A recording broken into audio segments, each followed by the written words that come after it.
கல்யாணம் முடிஞ்சு புது வீட்டுக்கு வந்த அவளுக்கு எல்லாம் புதுசா தான் இருந்தது. கொஞ்சம் சந்தோஷம், ஆனா அதிகமா பயம். முதல் நாள்ல இருந்து தான் அவள பத்தி பேசின வார்த்தைகள் மாறிப்போச்சு. படிக்கல, ஒன்னும் தெரியாதுன்னு சொல்லி அவள தள்ளினாங்க.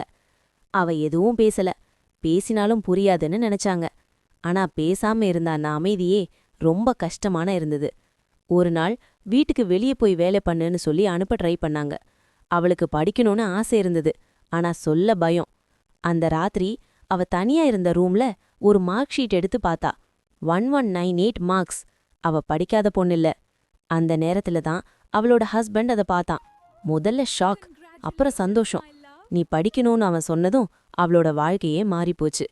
ஹஸ்பண்ட் அவள நல்ல இன்ஜினியரிங் காலேஜ்ல படிக்க வச்சான். ஈவினிங் வீட்ல படிக்கிறத பார்த்த மாமியா, காலேஜ் மட்டும்தான் படிக்கணும், ஈவினிங் வேலைக்கு பார்ட் டைம் ஜாப் போகணும்னு அனுப்புனா. அதுக்கப்புறம் அவளுக்கு ரொம்ப கஷ்டம். பகல்ல வேலை, இரவுல படிப்பு. தூங்காம படிச்ச நேரங்கள் ரொம்ப அதிகம். யாரும் சப்போர்ட் பண்ணல, ஆனா அவ விடால.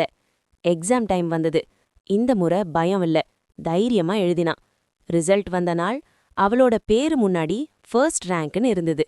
நேத்து சிரிச்சவங்க இன்னிக்கு பேசவே முடியல. அவ மட்டும் அமைதியா சிரிச்சா. இன்னிக்கு அவ ஒரு நல்ல வேலையில இருக்கா. தன்னோட வாழ்க்கைய தான் மாத்தினா. ஒரு பொண்ணு டிசைட் பண்ணினா அவளை யாரும் நிறுத்தவே முடியாது. படிப்பு விடக்கூடாது. ஹாய் ஃப்ரெண்ட்ஸ், எல்லாரும் மறக்காம லுலு டாடா கிட்ஸை சப்ஸ்கிரைப் பண்ணிருங்க, ஷேர் பண்ணிக்கோங்க, மறக்காம லைக் பண்ணிக்கோங்க. தேங்க்யூ.